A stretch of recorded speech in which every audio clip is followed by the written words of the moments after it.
The beer bottle shattered against the wall 3 inches from her face. Elena Graves stood frozen behind the bar counter at Anchor's End, a dive establishment 2 blocks from the Virginia Beach oceanfront, where the paint peeled like sunburned skin and the air tasted of salt and stale cigarettes. Glass shards exploded across her white cotton shirt. Cheap whiskey dripped down her left cheek like tears she refused to shed. Her hands, small and calloused from 2 years of gripping bottlenecks and wiping down sticky counters, trembled slightly at her sides. She did not cry. She had learned long ago that tears were a luxury she could not afford. The man who threw the bottle stood 6 feet 4 inches tall and weighed somewhere north of 230 pounds, all of it muscle wrapped in sun-damaged skin and faded tattoos. Dalton Kane, 28 years old. Navy SEAL Team 3 recently returned from a deployment in Syria that had lasted 9 months and cost him 2 teammates whose names he would never say aloud in public, but whispered sometimes in his sleep. His right forearm bore the trident emblem, the gold wings and anchor and pistol that marked him as one of America's most elite warriors. His left forearm bore the scars of shrapnel from an IED outside Raqqa. He was laughing now, a sound like gravel in a garbage disposal, and his 4 teammates joined in their voices, filling the cramped interior of Anchor's End like a pack of wolves circling wounded prey. "Clean it up, sweetheart," Dalton sneered, slamming another empty glass on the scarred wooden counter hard enough that the sound cracked through the room like a gunshot. "That's what you're good for, right? Cleaning up after real warriors." Elena said nothing. She had learned that silence was sometimes the only defense. She grabbed the gray rag from her apron pocket, the same apron she had worn for 7 shifts in a row, because the laundromat charged $3 per load and she was trying to make rent by the 15th. She got down on her knees, feeling the bite of broken glass through her jeans, and started picking up the shards one by one. Her hands still trembled. Not from fear, from something else entirely. Something she was fighting very hard to suppress. One of the other SEALs, younger than Dalton, cockier, with a fresh tattoo of an American flag across his chest that still looked raw and angry, leaned over the bar and grabbed a fistful of Elena's dark brown ponytail. He yanked her head back, so she was forced to look up at him, her gray eyes meeting his blue ones for exactly 2 seconds before her training kicked in and she lowered her gaze. Never maintain eye contact longer than necessary. It reads as challenge. Challenge invites escalation. "Hey, I'm talking to you, Mouse," the younger SEAL said, his breath reeking of bourbon and poor dental hygiene. "You deaf or just stupid?" The bar went quiet, not because anyone was going to help her. The 11 other patrons in Anchor's End at 9:47 on this Thursday night in early December had seen this scene play out before, or variations of it, and they had long ago learned that intervention was neither welcome nor safe. They went quiet because they wanted to watch, because there was something primal and satisfying about watching someone smaller and weaker get put in their place. Elena's jaw tightened. Her eyes, pale gray like winter fog over the Atlantic, remained locked on the younger SEAL's face for exactly 2 more seconds. She cataloged everything in those seconds. The dilation of his pupils, the slight uptick at the corner of his mouth that indicated pleasure rather than genuine aggression. The way his grip on her hair was tight, but not tight enough for him to cause real pain because he wanted compliance, not combat. Then she looked away, letting the tension drain from her shoulders, and he released her hair with a satisfied grunt. "That's what I thought," he said. "Pathetic." The group erupted in laughter again, already signaling for another round, already forgetting the quiet bartender they had just humiliated because she was not worth remembering. She was furniture, wallpaper, background noise. But Elena Graves was not forgetting anything. She was remembering everything. Every face, every voice, every word. And most importantly, she was listening to a conversation happening in the corner booth 10 feet behind Dalton Kane's broad shoulders, a conversation none of these SEALs had noticed, a conversation that had been unfolding for exactly 47 minutes. A conversation that was going to change everything. To everyone in Anchor's End that night, Elena Graves was nobody. 26 years old, no family, no connections, no future. Just another quiet girl pulling beer taps for $7.50 an hour, hoping to scrape together enough money to pay the $850 rent on a studio apartment that smelled like mildew and had a radiator that only worked on Tuesdays. She lived alone. She spoke to almost no one outside of work. The other bartender, a 53-year-old woman named Deb with bleached hair and 3 ex-husbands, had tried to befriend her once and given up after 2 weeks of monosyllabic responses. "You're like a ghost," Deb had said. "Here, but not here." Elena had not corrected her. Being a ghost was exactly what she wanted. She stood now, glass shards collected in the rag, and moved behind the counter to the trash bin. She kept her head down, her shoulders rounded, her movements small and unthreatening. Classic submissive body language. The kind of posture that made men like Dalton Kane feel powerful and women like her feel invisible. But while her body language screamed weakness, her mind was running calculations at a speed that would have impressed a supercomputer. Targeting corner booth male, approximately 43 years old, 6 feet, even 185 pounds. Expensive watch Rolex Submariner retail value at approximately $32,000. Far too expensive for someone on a military salary. Clothing tailored charcoal suit and Italian leather shoes, no visible jewelry except the watch. Hair gray at the temples, military cut but grown out slightly, indicating recent transition from active duty to civilian life or retirement. Body language confident but controlled. Shoulders back, spine straight, hands visible on the table at all times except when reaching for his drink, which he had been nursing for 53 minutes. Classic counter-surveillance posture. The man across from him, male approximately 38 years old, 5 feet 11 inches, 200 pounds, Eastern European facial structure, expensive but understated clothing. Accent when he spoke, Russian Moscow region educated. Watch Omega Seamaster. Phone kept face down on the table, checked exactly every 11 minutes, with the screen tilted away from potential observers. Elena had been tracking them since they sat down at 9 o'clock. She poured another round of bourbon for Dalton's crew. Her hands steady now, her face a mask of pleasant nothing. She set the glasses down without making eye contact, collected the cash Dalton threw at her without counting it, knowing it would be exactly enough to cover the drinks with no tip, because men like Dalton Kane did not tip women they did not respect. And while she poured and served and smiled her empty smile, she was reading lips. The man in the corner booth, the one with the expensive watch and the military bearing, was named Commander Marcus Caldwell. Elena had not known his name 3 weeks ago when he first appeared at Anchor's End. She had learned it by watching him sign his credit card receipt in week 2, her eyes trained enough to read upside-down text from 12 feet away. Commander Marcus Caldwell, United States Navy, Naval Special Warfare Command Liaison. 43 years old, decorated career spanning 21 years. Current assignment intelligence coordination between SEAL teams and Pentagon strategic operations. And for the past 47 minutes, Commander Marcus Caldwell had been selling his country to the man across from him.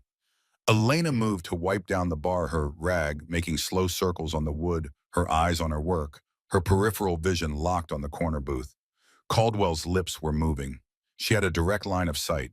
The lighting was poor, but adequate. The distance was manageable.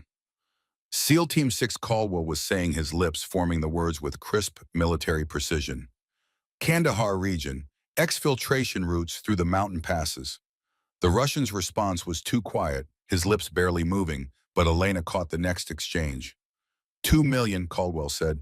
Half now, half on delivery. Elena's hand paused on the bar for exactly 1 second. Then she resumed wiping. Her expression did not change. But inside her chest, her heart rate had just spiked from 68 beats per minute to 94. $2 million. For classified special operations intelligence. For the lives of American soldiers. She moved to the sink, began washing glasses, her back to the room now, but her ears tracking the sounds behind her. Dalton and his crew were getting louder, drunker, more aggressive. The jukebox in the corner was playing something by Creedence Clearwater Revival. 2 construction workers at the pool table were arguing about a scratch. The bathroom door opened and closed. Ordinary sounds, white noise. But underneath it all, Elena could hear the low murmur of treason. This was not the first time she had listened to men reveal their secrets without knowing they were being observed. For 6 years of her life, listening had been her job, her specialty, her reason for existing. The memories came now, unwanted but unavoidable, triggered by the familiar rush of adrenaline and the old muscle memory of operational awareness. 9 years ago, Elena had been 17 years old, living in her 4th foster home in Norfolk, Virginia, sleeping in a room she shared with two other girls and counting the days until she aged out of the system. She had no family. Her parents had died in a car accident when she was 8, leaving behind no relatives willing to take in an orphan child and not enough life insurance to make foster care lucrative. She had bounced between homes, between schools, between caseworkers who looked at her fall and saw nothing special. Just another kid who would probably end up working retail or getting pregnant or both. She had been sitting in the group home common room reading a library book about World War II codebreakers when the man in the gray suit walked in. His name was Thomas Langley. He worked for an agency he did not name, but which Elena would later learn was the Central Intelligence Agency, Directorate of Operations Special Activities Division. He was 52 years old, slim and average-looking, in the way that professional intelligence officers cultivated average, looks like gardeners cultivated roses. He sat down across from her without asking permission and placed a manila folder on the coffee table between them. "You read lips," he had said. Not a question, a statement.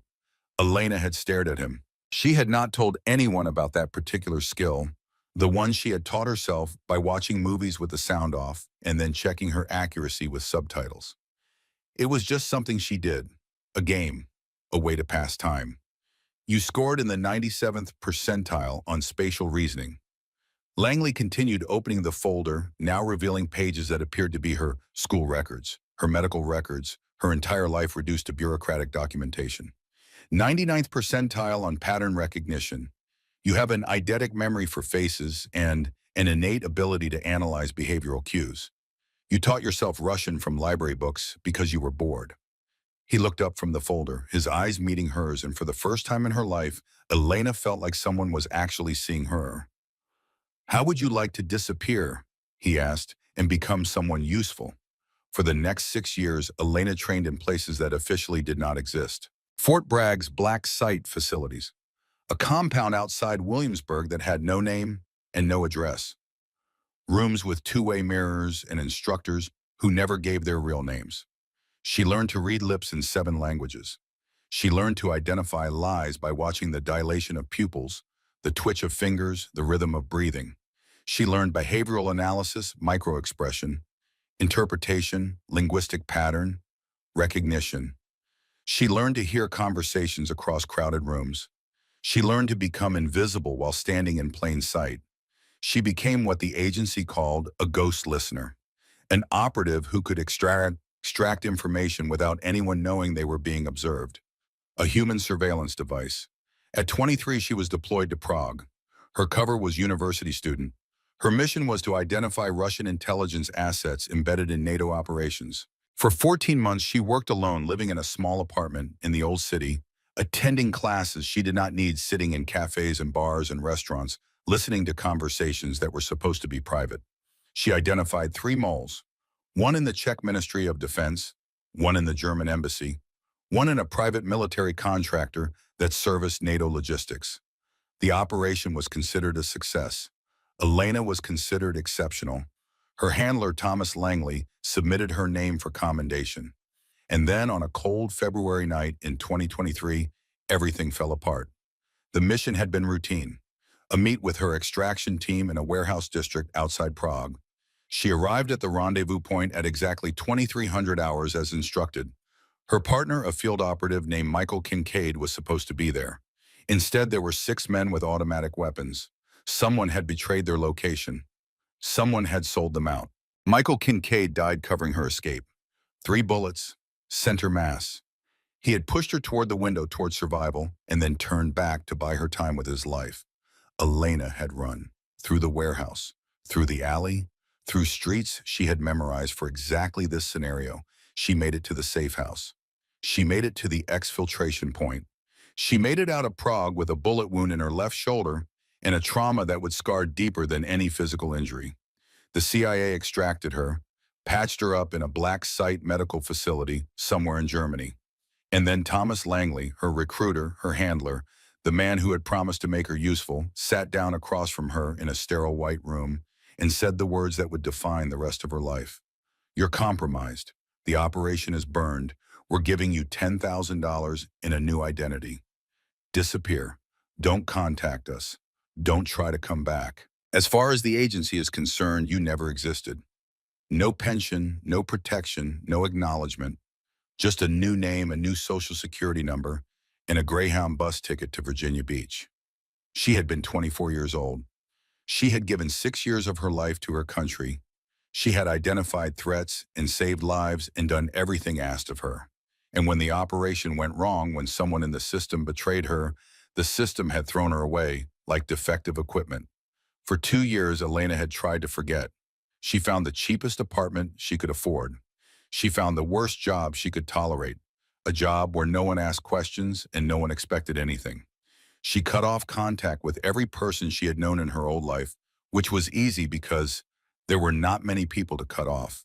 She stopped looking over her shoulder, stopped analyzing body language, stopped reading lips. She tried to be normal. She tried to heal, but old instincts never die. They just wait, dormant, patient, ready to wake at the first sign of danger. And tonight those instincts were screaming. Elena finished washing the glasses and dried her hands on her apron. She glanced at the clock above the bar.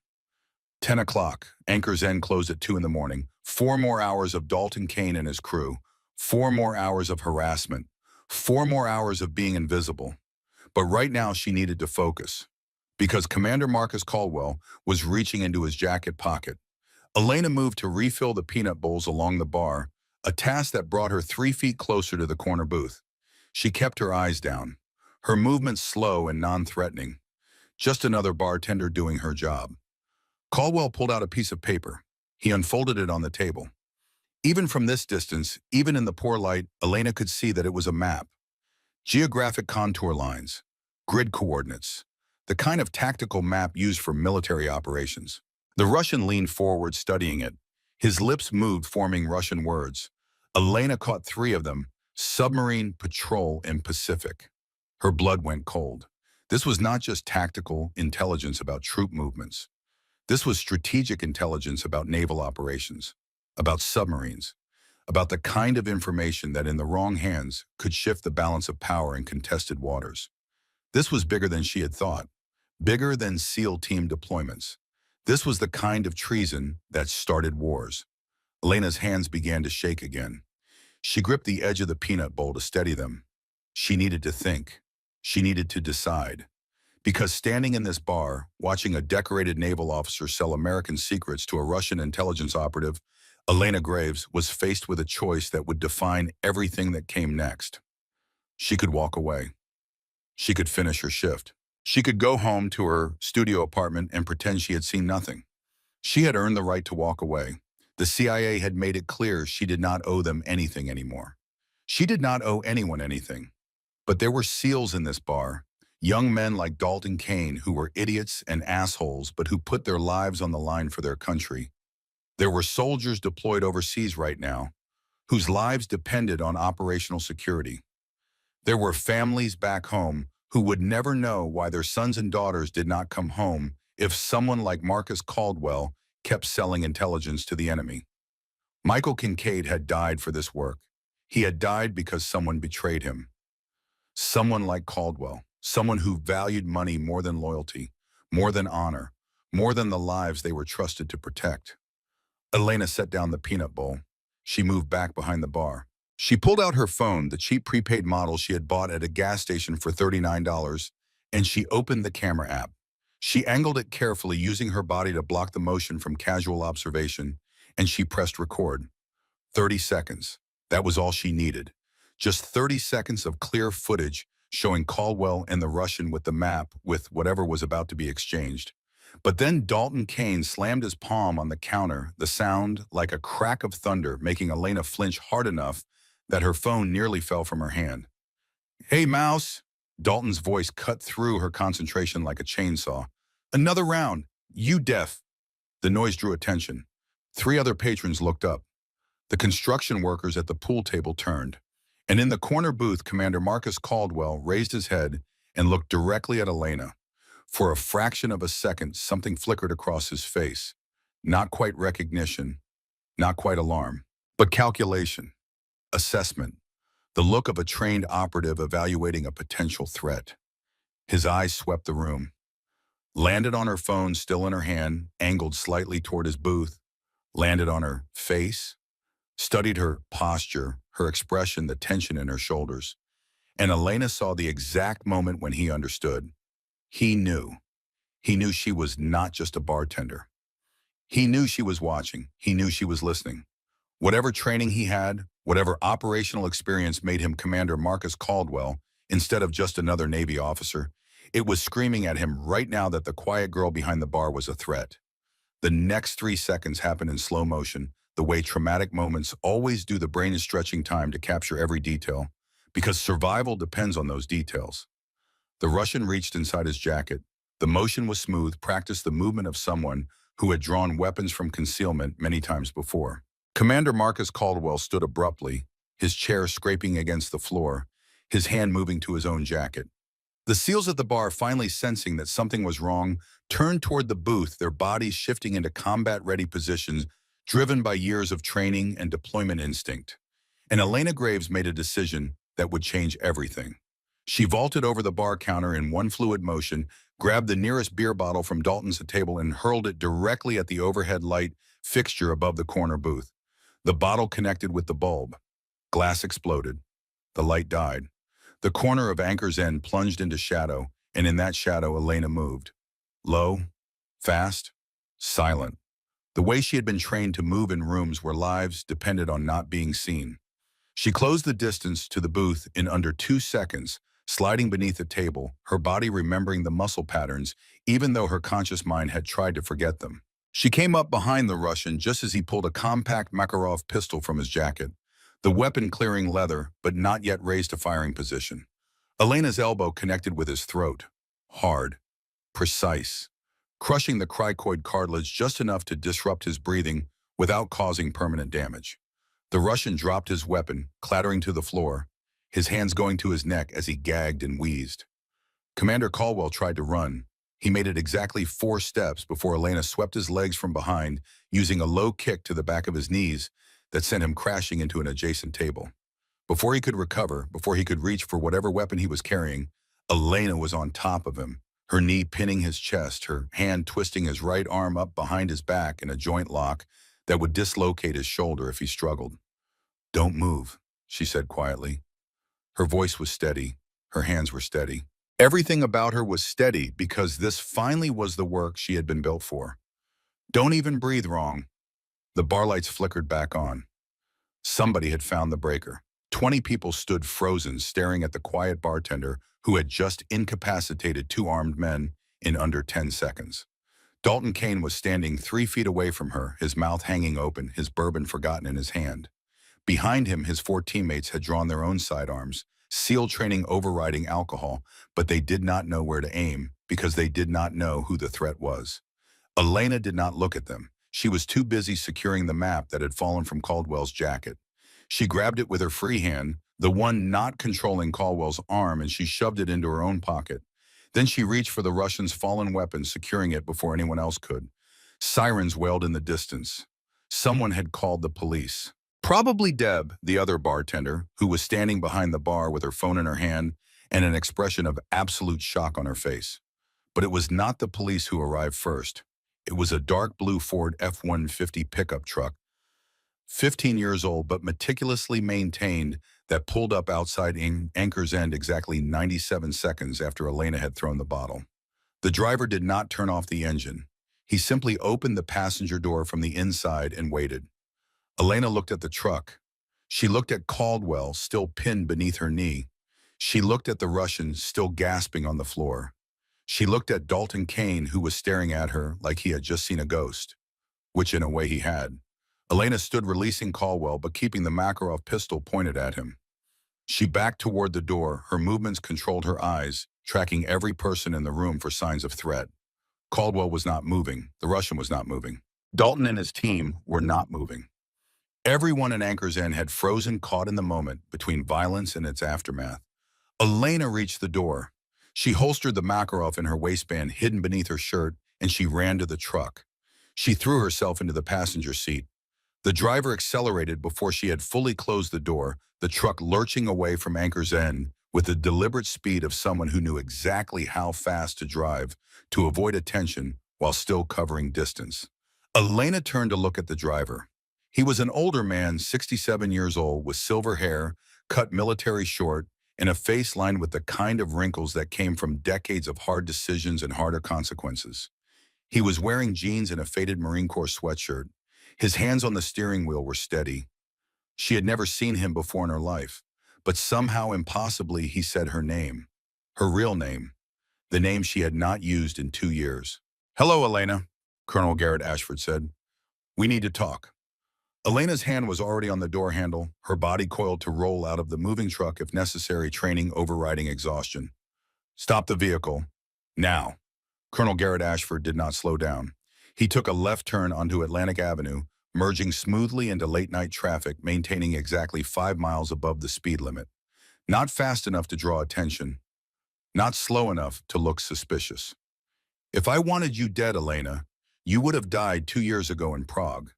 His voice was calm, matter-of-fact, the tone of a man who had delivered hard truths to young soldiers for 4 decades. "I am not your enemy, though I understand why you might think otherwise. You know my burned name. You know where I work. You were waiting outside that bar at exactly the right moment." Elena's voice was level controlled, but her hand had not moved from the door handle. "That makes you either CIA surveillance or enemy intelligence. Either way, I'm getting out of this truck." "I am neither. I am the man who found you in that group home in Norfolk 9 years ago. I am the man who identified your potential and recommended you for the Ghost Listener program." Ashford glanced at her briefly, then returned his eyes to the road. "I am also the man who got pushed out when Thomas Langley took credit for recruiting you and used my work to build his own career." Elena said nothing. She was running facial recognition in her head, matching this man's features against every face she had memorized during her 6 years of training and 2 years of operations. Nothing. No matches. No recognition. "You do not remember me," Ashford continued, "because I never met you directly. I was not supposed to. I was background. Research. The intelligence officer who reads files and writes reports and makes recommendations. Langley was the field operative who did the recruiting, took the glory, and eventually took everything else." The truck turned again, leaving the commercial district, heading into a residential neighborhood where the houses were small and old, and the street lights cast pools of amber light every 30 yards. Elena was tracking their route, automatically building a mental map counting exit options. "Why should I believe you?" "Because 2 minutes ago you exposed a senior naval intelligence officer committing treason, and in approximately 4 minutes the FBI is going to arrive at Anchor's End and start asking questions you cannot answer." Ashford pulled the truck into the driveway of a modest single-story house with beige siding and a chain-link fence. He turned off the engine. "You can get out right now, run, and spend the next 6 months looking over your shoulder while Caldwell's network tries to eliminate you.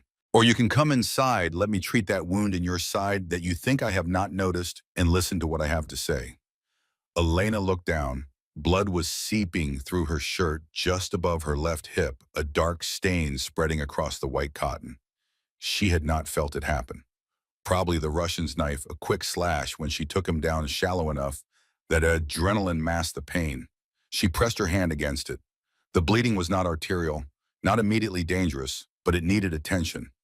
She looked at Ashford. His hands were visible, resting on the steering wheel. No weapons drawn, no aggressive posture.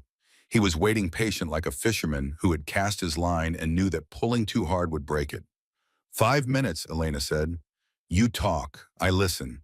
If I do not like what I hear, I leave." Fair enough. The house was exactly what Elena expected. Neat, spare, military precise. The living room contained a worn leather couch, a coffee table with nothing on it except a single coaster, and built-in bookshelves lined with military history texts and intelligence manuals. On one wall hung a framed photograph of a Marine Corps platoon, young men in desert camouflage circa 1980. On another wall, a shadow box displaying medals Bronze Star, Purple Heart, Legion of Merit. Ashford gestured to the couch. "Sit, I will get the medical kit." Elena remained standing, her back to the wall, her eyes tracking Ashford as he moved to a closet and retrieved a tackle box that had been converted into a comprehensive trauma kit. He set it on the coffee table, opened it to reveal field dressings, antiseptic sutures, and enough supplies to handle anything short of major surgery. "Lift your shirt." Elena hesitated, then complied. The wound was a 3-inch slash just above her hip, still bleeding but clotting. Ashford examined it with practiced efficiency, his movements clinical and detached. Not deep. You were lucky. He cleaned it with antiseptic, the sting cutting through Elena's adrenaline fog. Or you moved at exactly the right moment. I suspect the latter. He applied butterfly closures, then covered the wound with gauze and medical tape. The entire process took 90 seconds. Elena lowered her shirt. You said you were pushed out when Langley took credit for recruiting me. Explain.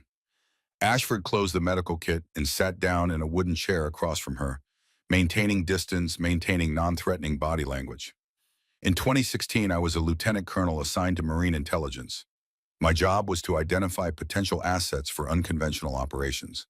I spent 3 months reviewing foster care records across 5 states looking for a specific profile: high intelligence, low social ties, trainability. You were the best candidate I found in 2 years of searching. He leaned forward slightly, his hands clasped between his knees. I wrote a 40-page recruitment assessment. I submitted it through channels. And then Thomas Langley, who was my superior officer at the time, took my report, put his name on it, and personally recruited you. He got the commendation, he got the promotion, and I got reassigned to a desk job in Quantico where I could not interfere with his operation. Why did you not fight it? Because the system does not reward the man who complains about stolen credit. It rewards the man who knows how to work the system.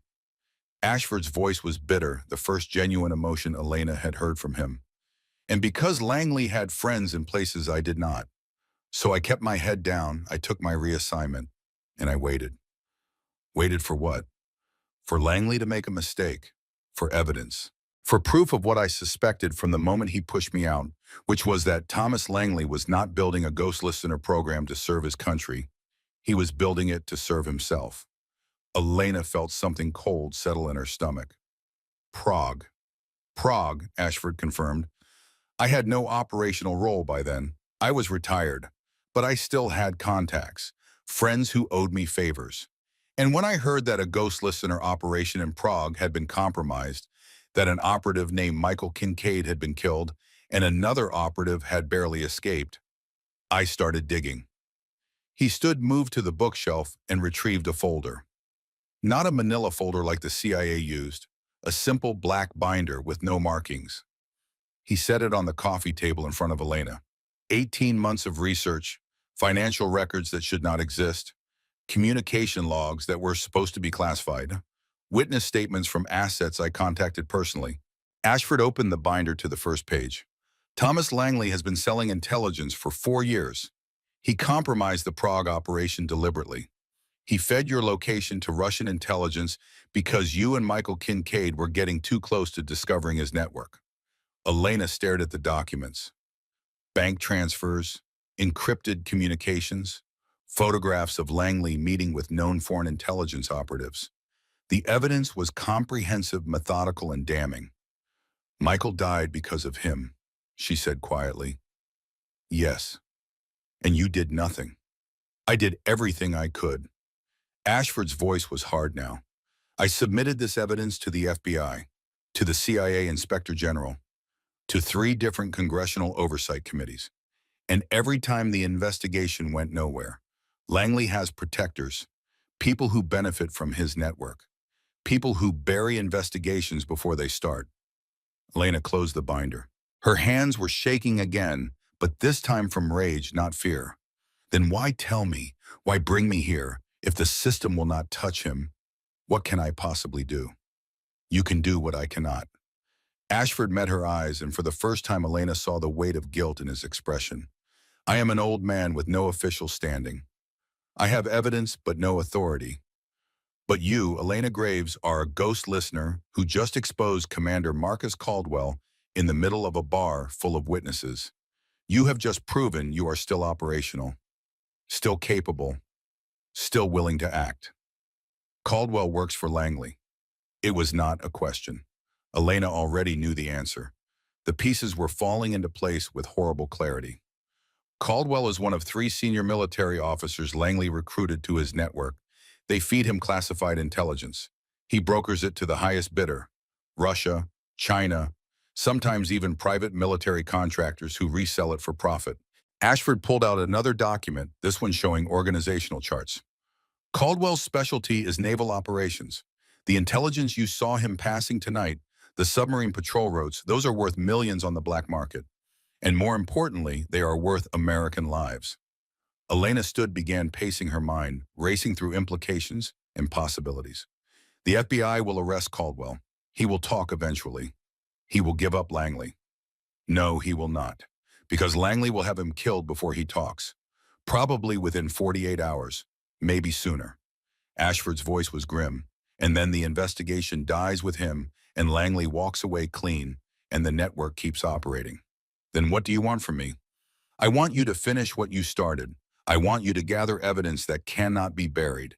Evidence that ties Langley directly to Caldwell, to the Russian operative, to the entire network. Evidence so comprehensive and so public that even his protectors cannot save him. Ashford stood as well, facing her across the small living room. I cannot do this, Elena. I tried. I failed. But you are still a ghost listener. You can still get close. You can still listen. And with the right support, you can expose the man who killed your partner and betrayed your country. Elena stopped pacing. She turned to face Ashford fully. You are asking me to go operational again. I am asking you to finish your mission, the one that got Michael killed, the one you have been running from for 2 years. I am not running. The words came out sharper than Elena intended. I am surviving. There is a difference. Is there? Ashford's voice softened. Because from where I stand, it looks like Thomas Langley took everything from you. Your career, your partner, your future. And now he is sitting in an office in Langley, Virginia, collecting a government paycheck while he sells American lives for profit. If that is not worth fighting, I do not know what is. Elena was silent for a long moment. Outside, a car passed its headlights, sweeping across the living room window. Somewhere in the distance, a dog barked. Normal sounds, the sounds of a world that kept turning no matter how many people died in the dark. What if I fail again, Elena said finally. What if more people die because I missed something, because my judgment is compromised? Ashford walked to the bookshelf, pulled down a small wooden box and opened it. Inside were challenge coins, dozens of them, from every unit he had served with over 4 decades. He selected one, a simple bronze disc with the Marine Corps emblem, and held it out to Elena. In 1991, I was a captain in the 1st Marine Division during Desert Storm. We were pushing into Iraq and my unit got separated from our battalion. For 18 hours, I made decisions that kept my men alive. And for 18 hours, I was certain I was making the wrong calls. I was terrified. I was second-guessing every choice. But I kept making decisions anyway because that is what leaders do. We act despite the fear. He pressed the coin into her hand and, you are not broken, Elena. You are wounded. There is a difference. Broken things cannot be fixed. Wounded things heal. And sometimes the best way to heal is to finish what you started.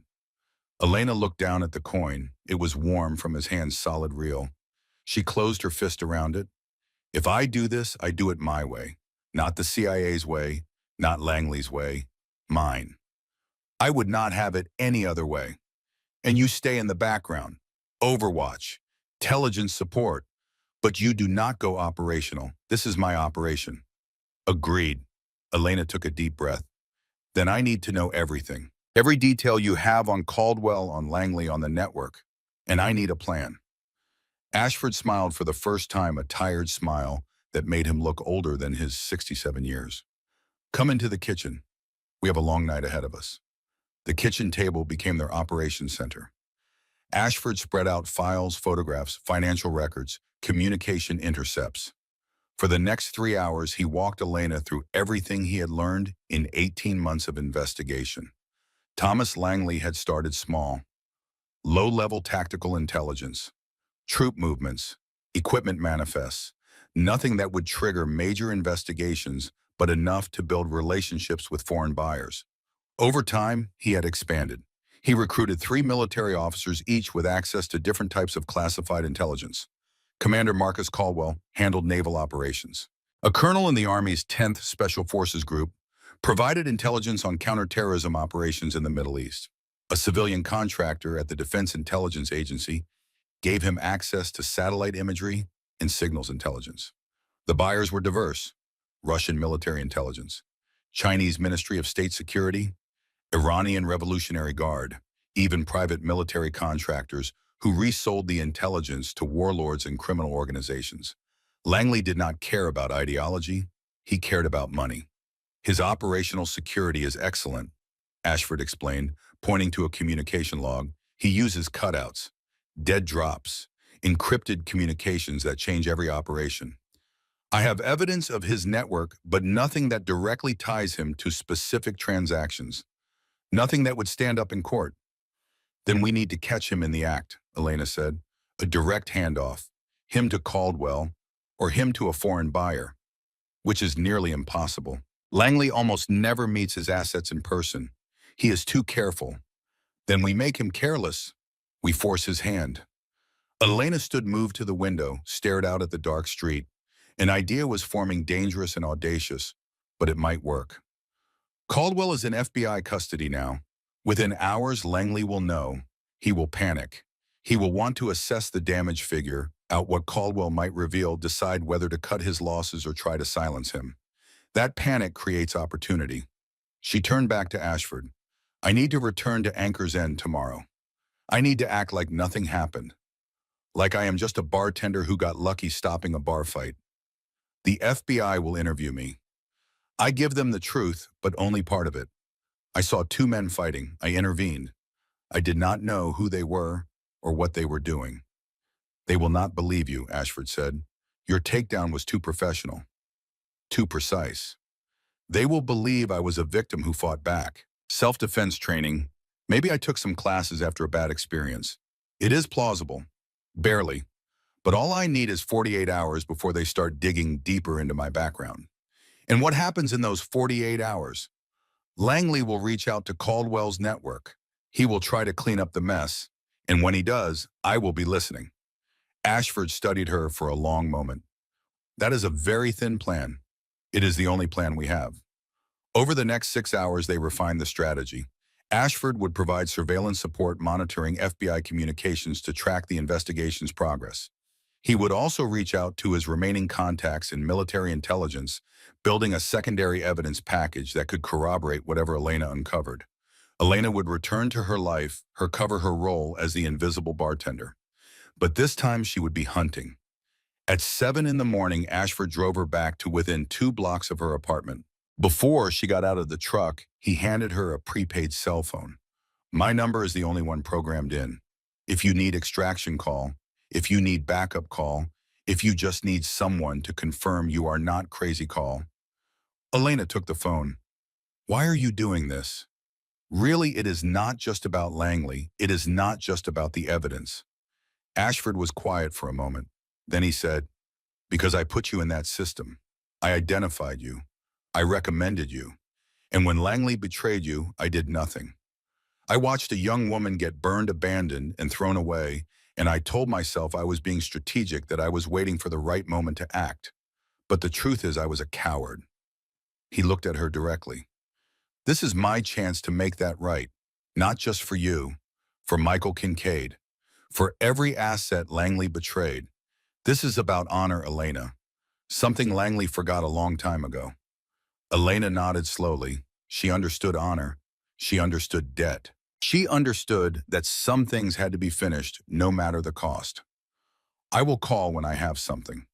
She got out of the truck and walked the 2 blocks to her apartment, moving carefully because the wound in her side was starting to ache now that the adrenaline had fully worn off. She climbed the stairs to her 3rd-floor studio, unlocked the door, and stepped into the small space that had been her refuge for 2 years.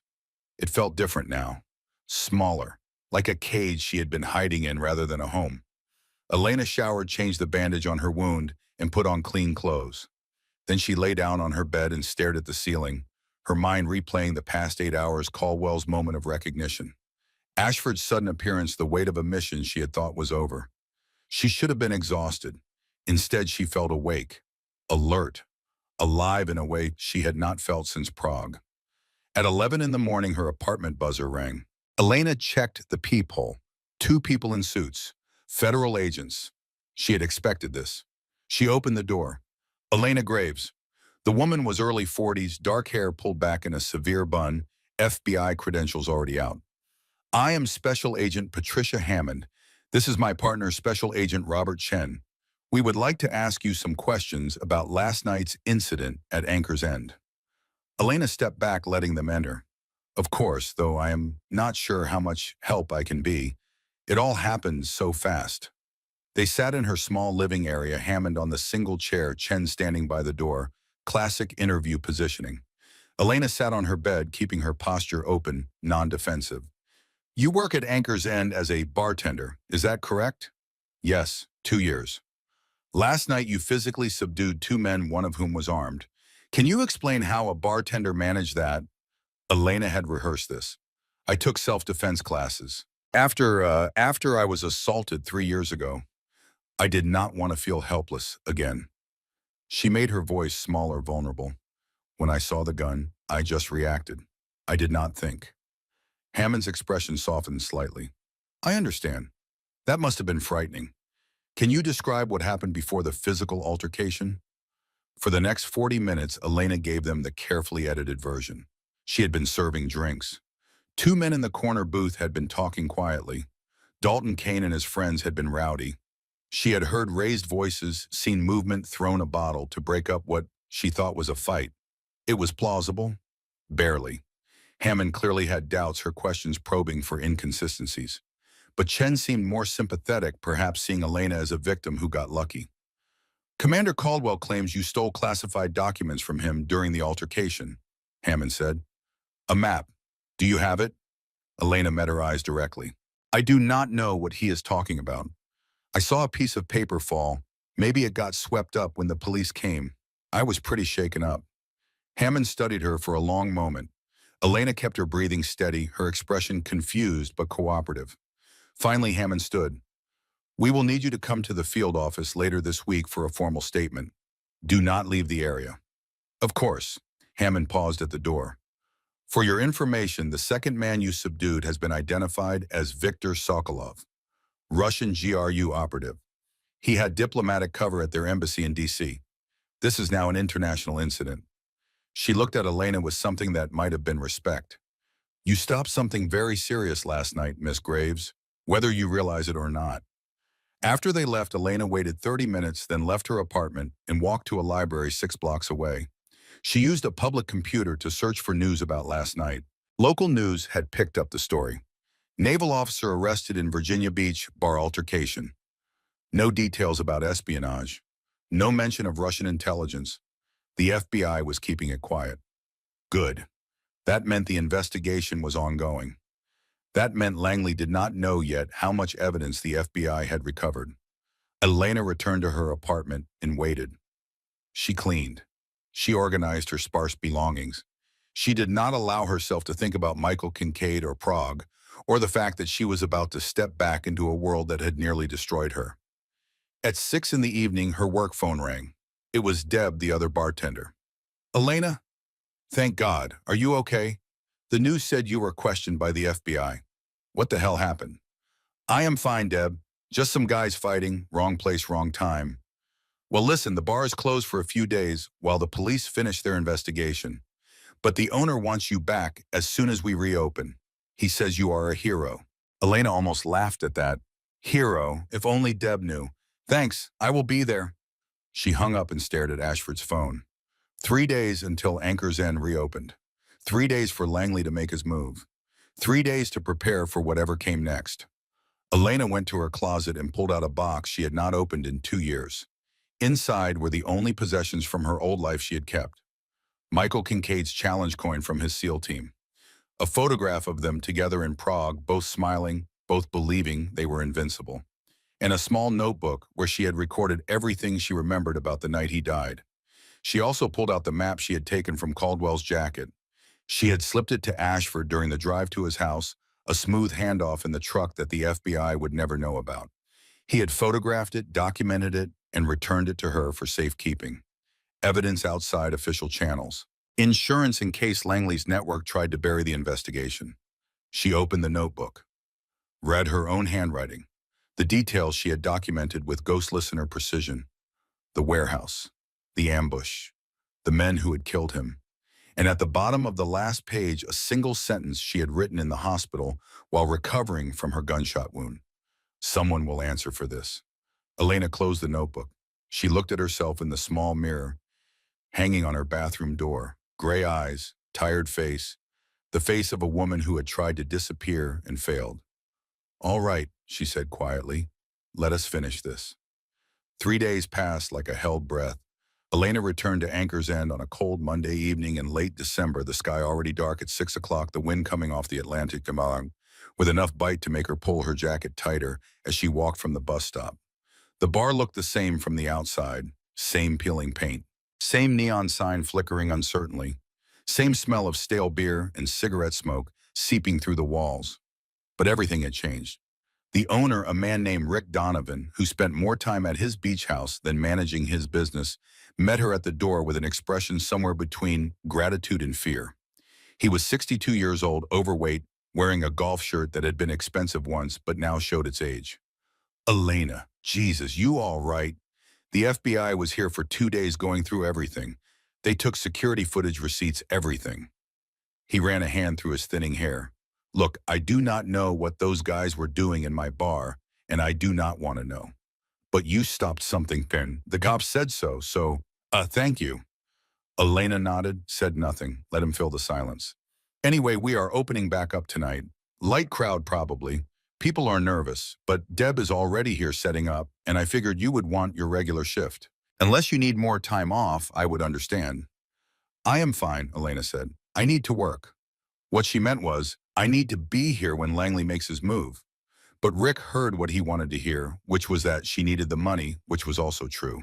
She pushed through the door into the familiar dim interior. Deb was behind the bar restocking bottles, and when she saw Elena, she rushed over and pulled her into a fierce hug that Elena tolerated for exactly 3 seconds before gently extracting herself. "Girl, you are insane," Deb said, holding Elena at arm's length, studying her face. "I have been working bars for 30 years, and I have never seen anything like what you did. Where did you learn to fight like that?" "Self-defense classes." Elena repeated the lie she had told the FBI, "after I was attacked a few years ago." "Well, whoever taught you, they did a hell of a job." Deb released her, move back behind the bar. "Fair warning, though, word got around. You are going to have people asking questions all night. And some of those Navy guys want to talk to you." Elena's pulse quickened slightly. "Which Navy guys?" "The ones who were here that night, the SEALs. The loud one, Dalton Kane, he has been coming by every day asking when you would be back." Elena tied on her apron, began her pre-shift routine of checking inventory and wiping down the bar top. Her movements were automatic muscle memory, but her mind was racing through possibilities. Dalton Kane wanting to talk could mean several things: apology, questions, suspicion, or something else entirely. The first customers trickled in around 7. Construction workers, off-duty shipyard employees, a few regulars who treated Anchor's End like a second living room. They all looked at Elena differently now, some with respect, some with curiosity, some with the kind of wariness people reserve for things they did not quite understand. At 7:45, Dalton Kane walked through the door. He was alone this time. No teammates, no backup. He wore jeans and a plain gray t-shirt that showed the full sleeve of tattoos on both arms. He looked sober, which was unusual for him at this hour. He looked uncomfortable, which was even more unusual. He sat at the bar, waited until Elena approached. "Bourbon?" she asked, her voice neutral. "Water," he said. "I am not drinking tonight. I need to talk to you, if that is okay." Elena poured him water, set the glass in front of him, and waited. She kept her expression blank, gave him nothing. Dalton stared at his water glass for a long moment. Then he said, "I owe you an apology, a big one. For 3 weeks I've been coming here getting drunk and treating you like garbage, calling you names, grabbing you, being a complete asshole." He looked up, met her eyes. "And then you saved my life. You saved all our lives. Because that guy Caldwell, the FBI, told us he was selling intelligence that would have gotten SEALs killed. Maybe me, maybe my team. And you stopped him." Elena said nothing. She was reading his micro-expressions, analyzing his body language. Genuine shame, genuine gratitude. No deception that she could detect. I do not have an excuse, Dalton continued. My team lost 2 guys in Syria. Good men, friends, and I have been angry ever since, taking it out on anyone who seemed like an easy target, which is not an excuse, it is what I was doing. And you deserved better. You deserve better. He pushed a piece of paper across the bar. Elena looked down. It was a check, made out to her, for $5,000. I talked to my team. We pooled money. It is not enough. There is no amount that makes up for how we treated you. But it is something, and if you need anything, anything at all, you call me. He pulled out a card with his phone number written on it. I am serious. You need help. You need protection. You need someone to vouch for you, whatever. I owe you. Elena looked at the check, at the card, at Dalton Kane's face, which showed more vulnerability than she had ever seen from him. She could reject it. She could tell him to go to hell. Part of her wanted to, but another part, the operational part, recognized an opportunity. I accept your apology, she said quietly, and I will keep the number. But I do not need the money. She pushed the check back across the bar. Dalton blinked. What? No, listen, you should take it. You earned it. I did not do what I did for money. I did it because it was right. Elena held his gaze. If you want to make things right, do better. Be better. That is worth more than $5,000. Dalton stared at her for a long moment. Then he nodded slowly, folded the check, and put it back in his pocket. Okay? Yeah, okay. He started to leave, then turned back. For what it is worth, I told the FBI that you are the real deal. Whatever happens with their investigation, they know you stopped a traitor. They know you are on the right side. After he left, Deb came over, eyes wide. What was that about? Nothing, Elena said. Just apologizing. But it was not nothing. Dalton Kane's endorsement meant the FBI would be less suspicious of her. It meant she had more time before they started digging into her background. And more importantly, it meant she now had a SEAL operator who owed her a debt. Assets were valuable in operational planning. Elena filed this one away. The night continued. More customers, more questions. Elena deflected them all with the same story, the same humble shrug, the same insistence that she had just reacted without thinking. By 10 o'clock, the initial curiosity had faded and the bar had settled into its normal rhythm. Elena was wiping down glasses when Ashford's phone buzzed in her pocket. She glanced at it under the bar. A text message, just 2 words. Contact made. Elena's heart rate spiked. She looked around the bar. 15 customers. Deb at the other end of the counter. Rick in his office doing paperwork. No immediate threats. But somewhere Thomas Langley had just made a move. She waited until her break at 11, then stepped into the alley behind Anchor's End and called Ashford. What happened? She asked without preamble. Caldwell had a visitor at the Federal Detention Center this morning. His lawyer officially. But the lawyer is a woman named Patricia Vance, and she works for a firm that has represented Russian intelligence assets in 3 previous cases. She spent 40 minutes with Caldwell. No recording, attorney-client privilege. Langley sent a message. Almost certainly. I have been monitoring Caldwell's phone records. Before his arrest, he made 17 calls in the past month. 15 were to his wife and children. 1 was to his office. And 1 was to a burner phone that pinged off a cell tower in McLean, Virginia, Langley's area. Yes, that call happened 3 days before his meeting with Viktor Sokolov at Anchor's End. My assessment is that Langley was coordinating the handoff. Elena leaned against the cold brick wall of the alley processing. If Vance delivered a message from Langley, it was either a promise to get him out or a threat to keep him quiet. Maybe both. Agreed, Aria. But here is the interesting part. 2 hours after Vance left the detention center, someone withdrew $50,000 in cash from a bank account in the Cayman Islands. The account is owned by a shell corporation, but I traced it back through 3 layers. It connects to Langley. He is paying someone who? That is the question. My guess. He is either funding Caldwell's defense or paying for an extraction, or, Ashford paused, he is paying someone to eliminate Caldwell before he talks. Elena felt cold. That had nothing to do with the December air. We need to move faster. If Caldwell dies, the trail ends. I agree, but we still need direct evidence tying Langley to the network.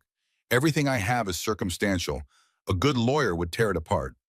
Then we need to force Langley into the open. Make him panic, make him sloppy. How? Elena thought for a moment, staring up at the narrow strip of sky visible between the buildings. Caldwell is not the only asset in Langley's network. You said there were two others, a Special Forces colonel and a DIA contractor. If Langley thinks one of them might flip, he will have to make contact. And when he does, I can listen. You want to spook one of his other assets. I want to apply pressure, see where the cracks appear. Ashford was quiet for a long moment. That is dangerous, Elena. If you push too hard, Langley will realize someone is hunting him. He will go dark, or worse, he will come after you directly. At least then I will be ready. She could hear Ashford's skepticism through the phone. You are one person. Langley has resources. He has contacts. He has a network built over 4 years. You cannot take that on alone. I am not alone. I have you. And I have something Langley does not have anymore. I have nothing left to lose. Another pause. Then Ashford said, there is a memorial service for Michael Kincaid in 3 days. Arlington National Cemetery. His family finally got approval for burial in the military section. You should be there. The words hit Elena like a physical blow. She had not known, had not been told. Michael's family blamed her for his death, which was fair because she blamed herself. The CIA had not invited her to anything official because officially she no longer existed. Why are you telling me this? Her voice came out rougher than she intended. Because Michael deserves to have someone there who knew the truth. Who knew he died a hero, not a casualty of a training accident, which is what his family was told. And because you deserve closure. Ashford's voice softened. And because Thomas Langley will be there. He has to be. He was Michael's handler. It would look suspicious if he did not attend. Elena's mind raced. A memorial service. Public. Controlled. Security everywhere.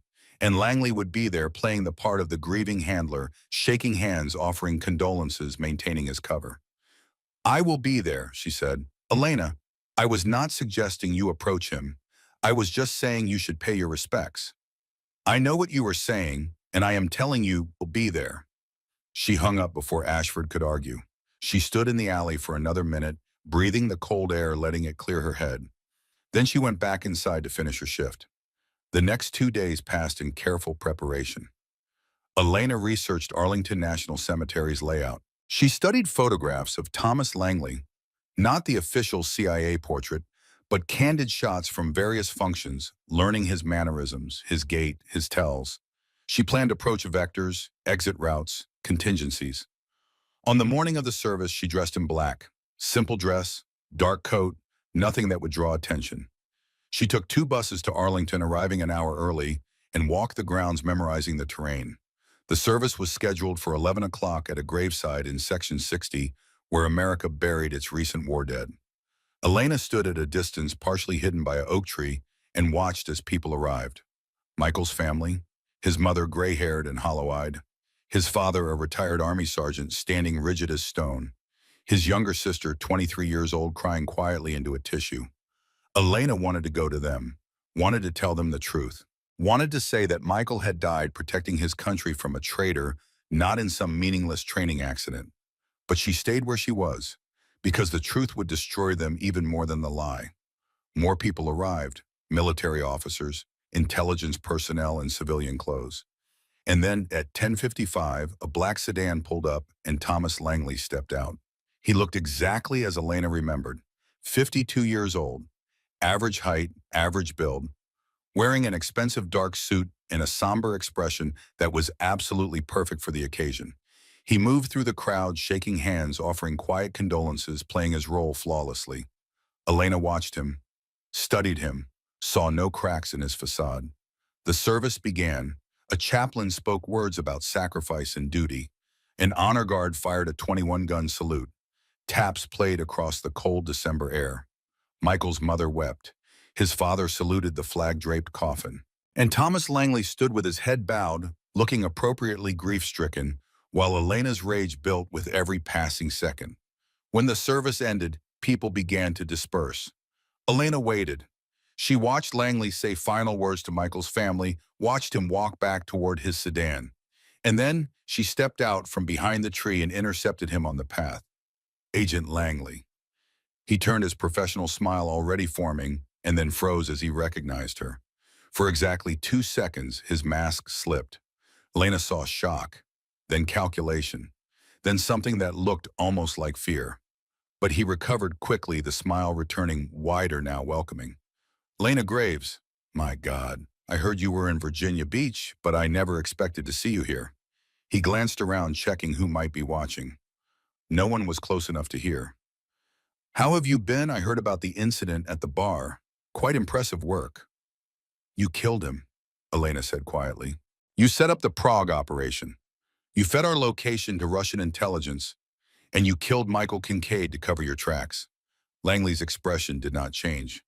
That is a serious accusation and completely baseless. The Prague operation failed due to leaked communications from a Czech asset. The investigation was clear.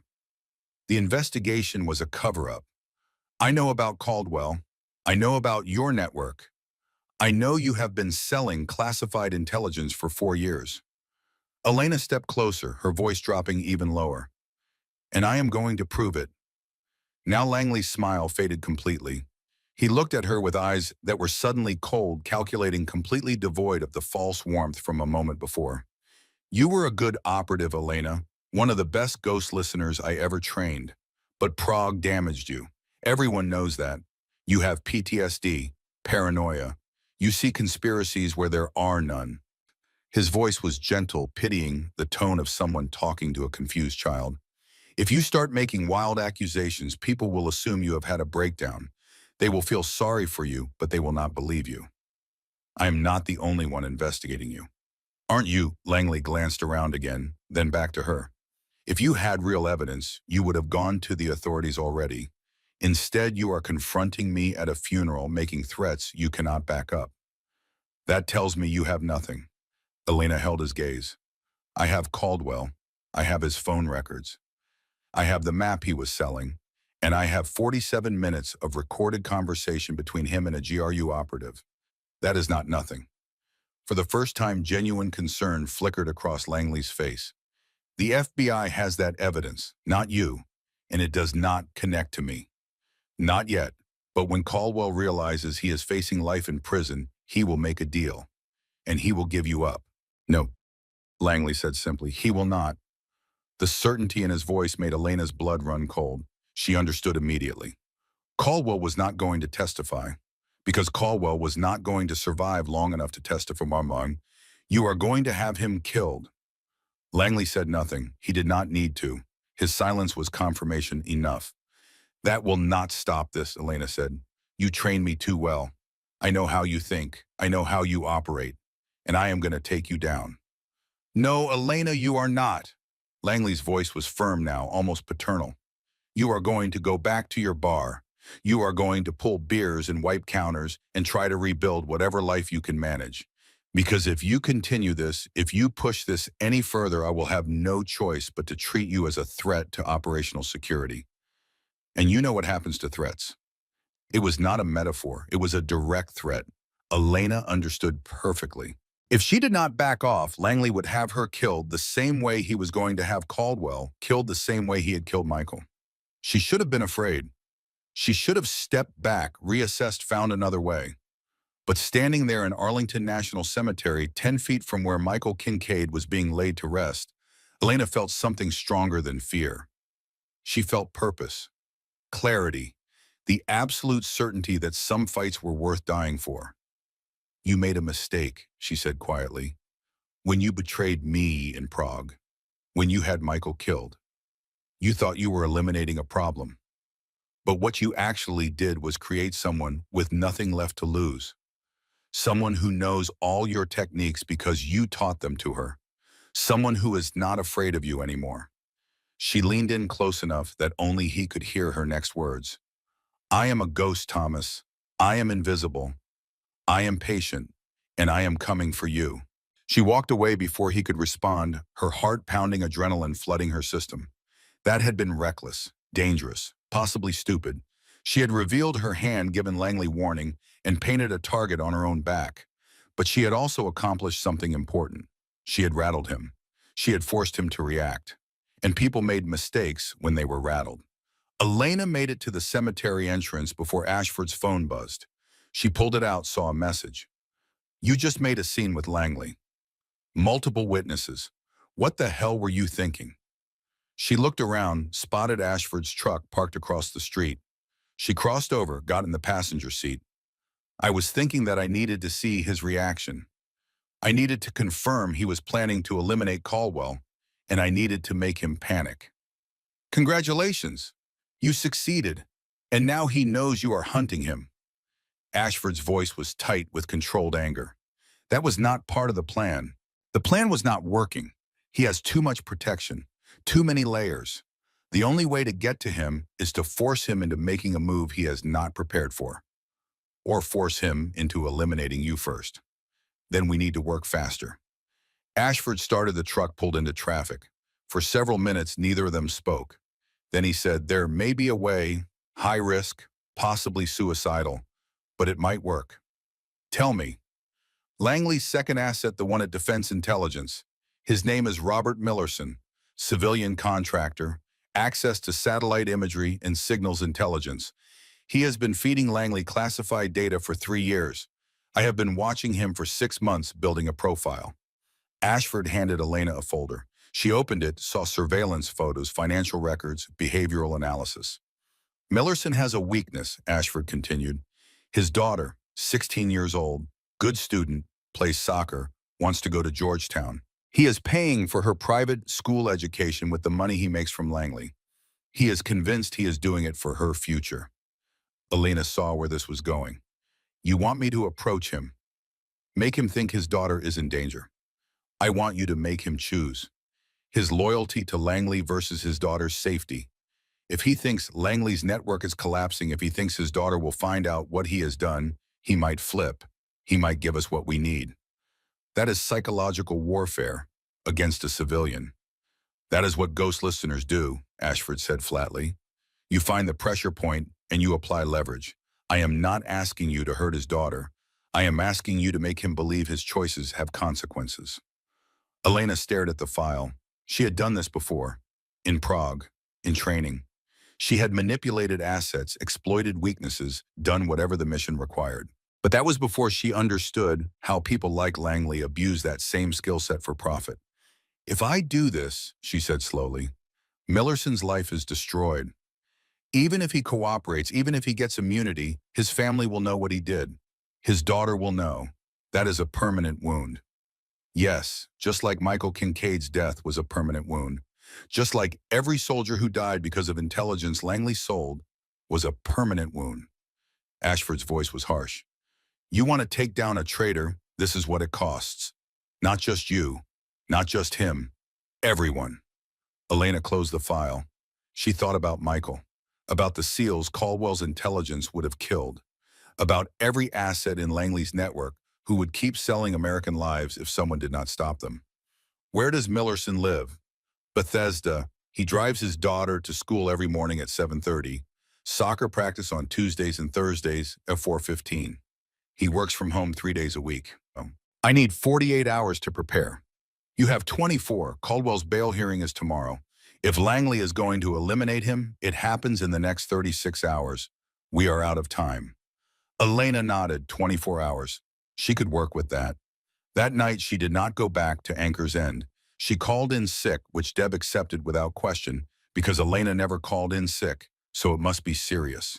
Instead, she went to a 24-hour diner in Arlington and spent 8 hours reviewing Millerson's file, building her approach, preparing her leverage. At 3 in the morning, she walked to Michael Kincaid's grave. Someone had left flowers. Someone who cared. Elena knelt in the cold grass and placed her hand on the marble headstone. I am sorry I got you killed, she whispered. I am sorry I trusted the wrong people. But I am going to make this right. I promise you that. The next morning, Elena stood outside Robert Millerson's daughter's private school at 7:45. She watched the girl get out of her father's BMW, laughing about something her soccer bag slung over her shoulder. Happy, innocent, unaware that her father was a traitor. Elena followed Millerson as he drove to his office, a converted townhouse in downtown Bethesda that housed a defense contracting firm. She watched him enter, carrying his coffee and laptop bag. A man with a routine. A man who believed he was safe. At 9 o'clock, Elena walked into a FedEx office 3 blocks away. She printed a single photograph that Ashford had provided showing Millerson meeting with Thomas Langley in a parking garage. She printed a second document, a bank statement showing deposits to Millerson's offshore account that correlated with dates of known intelligence breaches. She put both items in a manila envelope. On the outside, she wrote in block letters, "Your daughter will know what you are." Then she walked to Millerson's office and left the envelope with the receptionist addressed to Robert Millerson marked personal and confidential. Elena walked 3 blocks away and waited in a coffee shop with a clear view of the building entrance. Ashford was parked nearby monitoring Millerson's phone, ready to intercept any communications. At 9:47, Millerson burst out of the building. He was on his phone, his face pale, his movements jerky with panic. Elena could not hear what he was saying, but his body language screamed terror. Ashford's phone buzzed with a text. He just called Langley, panicking, saying someone knows, saying he needs to meet. Elena felt cold satisfaction. The trap was working. 2 hours later, Elena followed Millerson to a park in Silver Spring. He sat on a bench, looking around nervously. 10 minutes later, a man approached, not Thomas Langley. Someone Elena did not recognize. Younger, dressed in casual clothes. Likely a cutout, a go-between to maintain Langley's distance. Elena could not get close enough to hear the conversation. But she could watch. She could see Millerson's agitation, the cutout's cold efficiency, and when Millerson handed over his phone, likely to be checked for tracking software, Elena knew they had taken the bait. The meeting lasted 12 minutes. Then Millerson drove away and the cutout walked to a parking garage. Elena followed the cutout. She moved carefully, maintaining distance, using crowds for cover. The man drove to a restaurant in Georgetown. He went inside, sat at a table, and ordered coffee. 20 minutes later, Thomas Langley walked in. Elena's pulse spiked. She was across the street, hidden in the doorway of a closed bookstore. She had a direct line of sight through the restaurant window. She pulled out a camera, a small digital model Ashford had given her, and started taking photographs. Langley and the cutout talked for 17 minutes. Elena could not hear them, could not read lips from this distance through window glass. But she did not need to. The photographs would show Thomas Langley meeting with an asset in his network on the same day that asset received a threat about exposure. It was not conclusive proof, but it was evidence, real evidence, the kind that could not be explained away as coincidence. After Langley left, Elena waited 10 minutes, then followed the cutout again. He drove to a storage facility in Alexandria. He opened a unit. He spent 40 minutes inside doing something Elena could not see. She called Ashford. "I need surveillance on a storage unit. I think they are moving evidence, preparing to go dark." "I am on it." "Where are you, Bum?" "Following the cutout. I need to know where he goes next." The cutout drove to a house in McLean. Expensive neighborhood, large properties. The house had no visible security, but that meant nothing. Elena parked 3 blocks away and approached on foot, moving through yards using trees and fences for cover. She reached a position where she could see the house. She set up Ashford's camera with a telephoto lens, and she waited. At 7:15 that evening, Robert Millerson arrived at the house. He looked terrified. He rang the doorbell. Someone let him in. Elena kept the camera rolling. Millerson was inside for 48 minutes. When he came out, he was crying. Elena's phone buzzed. Ashford. Millerson just called his wife, told her he loved her, told her to take their daughter to her mother's house tonight. Do not ask questions. Just go. That is the language of a man who thinks he is going to die. Elena lowered the camera. Langley is cleaning house. He is not just going to kill Caldwell. He is going to kill everyone who knows about the network. Including you. Including me, Elena agreed, which means we need to move now. Tonight. Before he has time to prepare. What are you proposing? Elena looked at the house, at the windows glowing with warm light, at the expensive cars in the driveway. I am proposing we stop playing by Langley's rules. We have photographs, we have surveillance. We have Millerson as a witness if we can get to him first. We take everything we have to the FBI, to the media if we have to. We burn Langley's network to the ground before he can burn us. That will expose you. Your cover, your identity, everything. I know. Elena, if you do this, you can never go back to being invisible. You will be public, vulnerable, Every enemy you made will know exactly where to find you. I know, Elena said again, but I am tired of hiding. I am tired of being afraid. And I am tired of watching men like Thomas Langley destroy lives for profit while the system protects them. Ashford was silent for a long moment. Then he said, "All right, if we are doing this, we do it right. Meet me at my house in 1 hour. We need to put together a package that cannot be ignored." Elena drove back to Arlington, moving through late-night traffic, her mind cataloging every piece of evidence they had, every weakness in their case, every way this could go wrong. When she arrived at Ashford's house, she found him in his kitchen, surrounded by documents, photographs, and 3 laptop computers, displaying data analysis. "I have been working since your call," he said without looking up. "Financial records connecting Langley to shell accounts. Communication logs showing contact with known foreign intelligence operatives. Testimonial evidence from 3 former CIA officers who suspected Langley but were silenced. And your photographs from today." He looked up at her. "This is everything. Every piece of evidence I have collected in 18 months. If we release this, there is no taking it back. Then let us make sure it counts." They worked through the night, building a case, cross-referencing documents, preparing statements.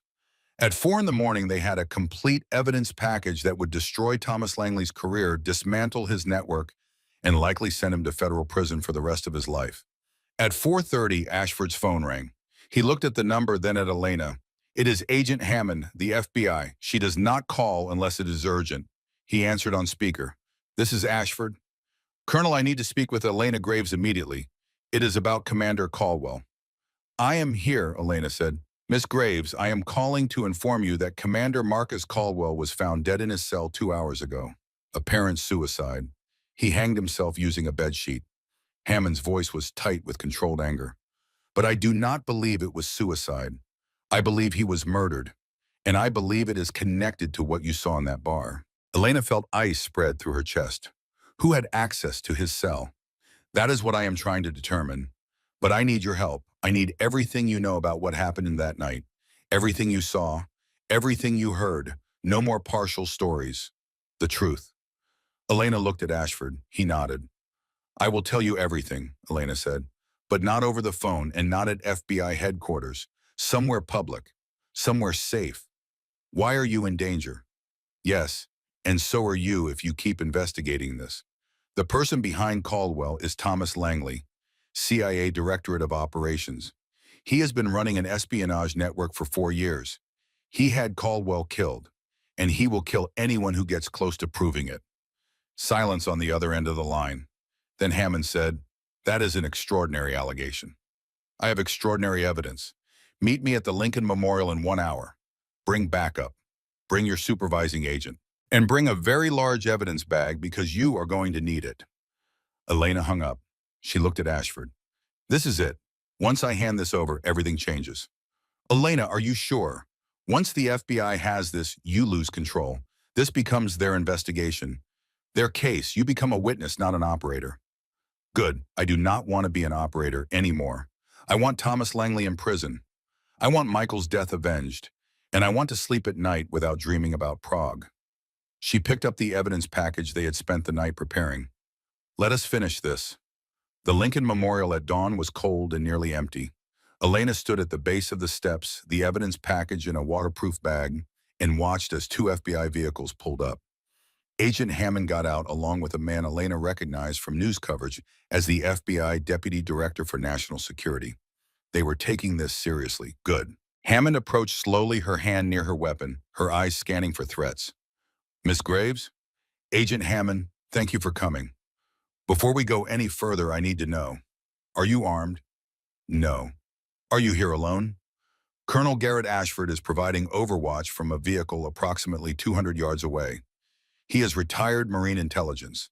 He has been investigating Thomas Langley independently for 18 months. He is not a threat." Hammond nodded to her partner, who spoke into his radio.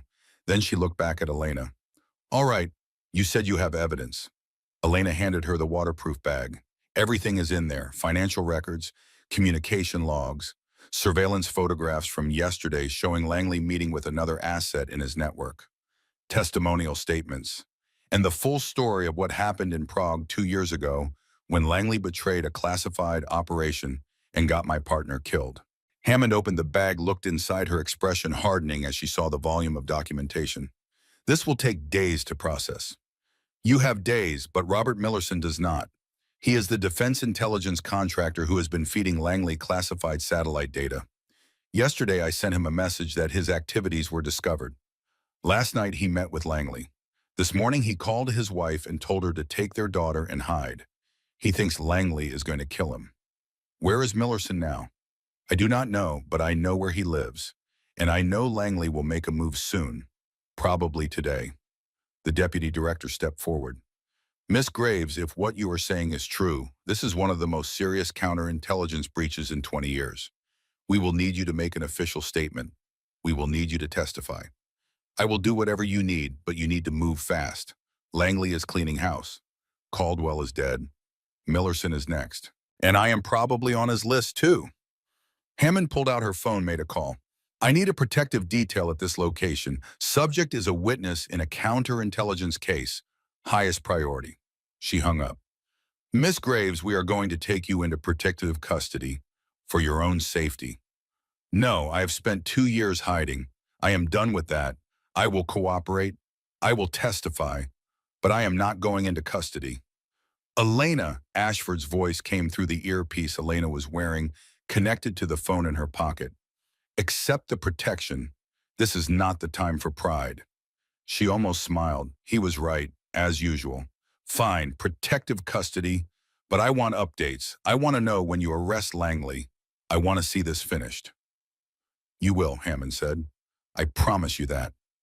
3 days later, Elena sat in a FBI safe house in suburban Maryland, watching news coverage on a television that was turned to low volume. The headline read, Senior CIA officer arrested on espionage charges. Thomas Langley had been taken into custody that morning. The FBI had moved simultaneously on 4 locations, arresting Langley and 2 other assets in his network. Robert Millerson had been found safe, taken into protective custody, and was cooperating with investigators. The evidence Elena and Ashford had compiled was already making headlines. Congressional oversight committees were demanding investigations. The CIA director had given a press conference promising full accountability. Elena watched it all with a sense of detachment. It was over. The mission she had started 2 years ago in Prague, the mission that had cost Michael Kincaid his life, was finally complete. Ashford sat across from her, drinking coffee from an FBI-issue mug. You did it, he said quietly. You took down one of the most protected intelligence officers in the CIA. You exposed a network that operated for 4 years without detection. You avenged Michael's death. We did it, Elena corrected. I could not have done this without you. Maybe, but you were the one who walked into that bar and saw what no one else saw. You were the one who had the courage to act. That was all you. Elena looked down at her hands. They were steady. For the first time in 2 years, she was not shaking, not afraid, not looking over her shoulder. What happens now, she asked. Now you testify. The trial will take months, maybe years. Langley has good lawyers, but with the evidence we have, with Millerson's testimony, he does not have a defense. He will spend the rest of his life in prison. And after that, Ashford smiled, after that you get to decide who Elena Graves becomes. For the first time in your life, you have a choice. You are not an asset. You are not a ghost listener. You are just a woman who did something incredibly brave and has the rest of her life ahead of her. 6 weeks after Thomas Langley's arrest, Elena stood in the visitors section at Arlington National Cemetery. Michael Kincaid's grave had a new marker now, one that told the truth. His dates of service, his rank, his commendation for classified operations in support of national security. Someone had left flowers again. Elena added her own white lilies that Michael had once told her reminded him of spring in North Carolina where he grew up. I did it, she said quietly to the gravestone. I finished the mission. You can rest now. She heard footsteps behind her, turned. Dalton Kane was walking up the path wearing his dress uniform, looking uncomfortable and uncertain. I hope I am not intruding, he said. Agent Hammond told me you would be here. I wanted to tell you something. Elena waited. Michael was a friend. We served together 3 years ago.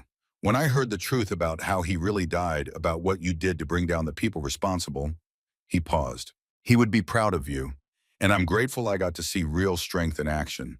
Not the loud kind, The kind that matters. Elena almost smiled.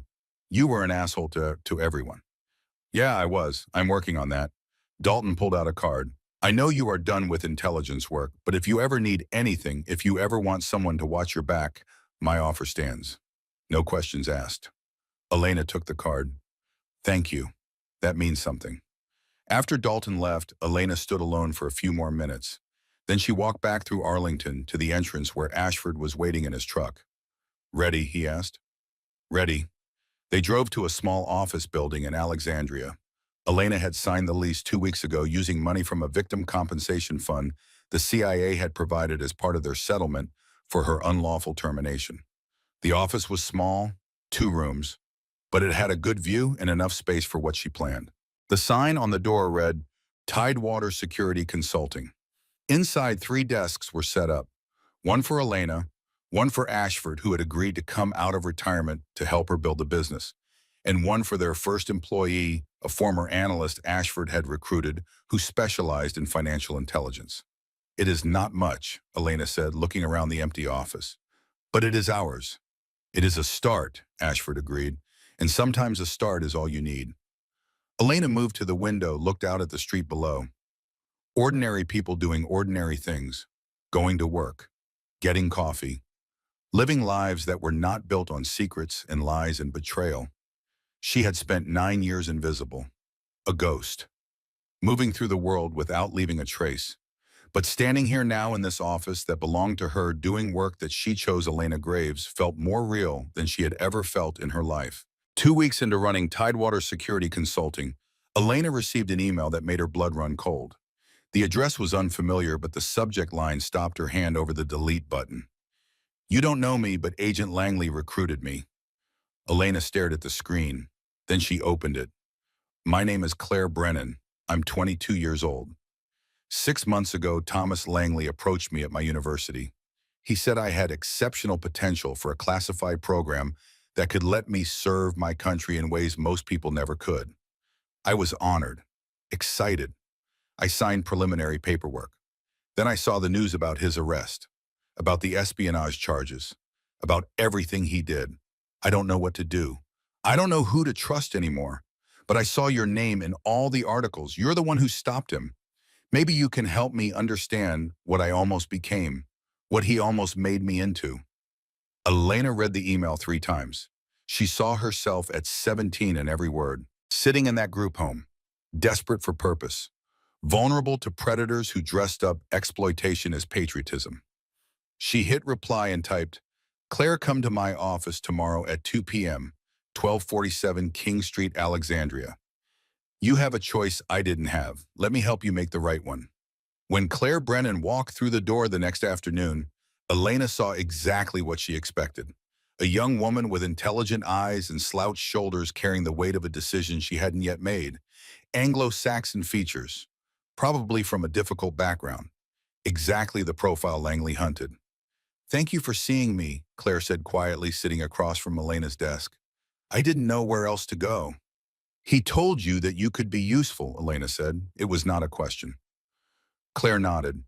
He said I could serve my country, make a real difference, that most people go through life never knowing what they're capable of, but I could be part of something important. You can, Elena replied, but on your terms, not his, not a system that treats people like disposable assets. She slid a business card across the desk. I'm building something different here, something clean. We investigate corruption, we expose threats, we protect people who need help, but we do it in the light, not in shadows, not through manipulation. Claire picked up the card, studied the Tidewater Security logo. He showed me files, tests I'd taken, psychological profiles. He knew things about me I'd never told anyone. That's how predators work. They make you feel seen, special, chosen. Elena's voice was firm but not unkind. What Langley offered you was poison wrapped in patriotism. A chance to use your skills, yes, but for his profit, for his network. You would have ended up like Commander Caldwell, like the others, or like me, burned, betrayed, and thrown away when you became inconvenient. But you came back from it, Claire said. You stopped him. I did. But it cost me 6 years of my life, my partner's life, and 2 years of PTSD that I'm still working through. Elena leaned forward. You can use your skills for good, Claire. Real good. Not the kind that comes with lies and cover-ups. I can show you how, but no secrets, no ghosts, no becoming invisible. You stay yourself, you stay in the light, and you help people who actually need it. Claire was quiet for a long moment, her fingers tracing the edge of the business card. Finally, she looked up. When do I start? Elena smiled, a real smile, maybe the first genuine one since Prague. Monday, 9 a.m. And Claire, yes. Welcome to the real fight, the one that actually matters. After Claire left, Elena stood at the window and watched her walk down King Street, shoulders a little straighter now, purpose in her step. One life salvaged from Langley's wreckage. One young woman who would not become a ghost. It was a start. Her phone buzzed, a text from an unknown number. She opened it cautiously. I heard what you did, taking down Langley. That took guts. If you ever want to grab coffee and trade war stories, let me know. Dalton, Elena smiled. She typed back black no sugar. She set the phone down and turned back to Ashford. We should get to work. We have clients to find. We have one already, Ashford said. He handed her a folder. A Marine Corps veteran in North Carolina thinks his former commanding officer is selling equipment to drug cartels, wants someone to investigate quietly. Elena opened the folder, began reading. Analysis, pattern recognition, finding truth in the shadows. It was what she had been trained to do, what she was good at. But this time she was doing it on her terms, for people who needed help, not for a system that had betrayed her. All right, she said, let us see what we can find. 3 months after Thomas Langley's arrest, Elena received a letter from the Department of Justice. His trial date had been set. She would be required to testify. The trial lasted 6 weeks. Elena spent 3 days on the witness stand walking the jury through Prague, through the burn, through every detail of Caldwell's treachery and Langley's network. Defense attorneys tried to paint her as unstable paranoid, a damaged operative with an axe to grind. But the evidence was overwhelming. Ashford's 18 months of documentation, Millerson's testimony, financial records that traced every transaction, surveillance photographs showing Langley meeting his assets, the CIA's own internal investigation that had been suppressed until Elena forced it into the light. On a cold morning in March, 6 months after his arrest, Elena sat in the federal courtroom as the jury foreman stood. On the count of espionage, how do you find guilty? On the count of conspiracy to commit murder, guilty. On the count of treason, guilty. All 18 counts, guilty on every single one. The judge's voice was flat, emotionless as he pronounced sentence. Life in federal prison without possibility of parole. You will be remanded immediately to ADX Florence, the Supermax facility in Colorado, 23 hours a day in solitary confinement. No contact with other prisoners. No possibility of escape. No possibility of running another network. No possibility of hurting anyone ever again. Thomas Langley stood motionless as marshals approached with chains. He turned as they secured his wrists, his eyes finding Elena's across the courtroom one final time. No words, no threats, no smug confidence. Just the hollow look of a man who had finally run out of moves. Elena did not smile, did not feel triumph, just a quiet sense of completion, a weight lifting. Michael could rest now. The SEALs whose lives Caldwell would have sold were safe. The system had worked finally because she had forced it to. As Langley was led away, Ashford placed a hand on her shoulder. It's over. Yes, Elena said, it's over. But her work, the real work, the work that mattered was just beginning. Elena Graves had been invisible for 9 years. A ghost, a listener, a shadow moving through other people's secrets.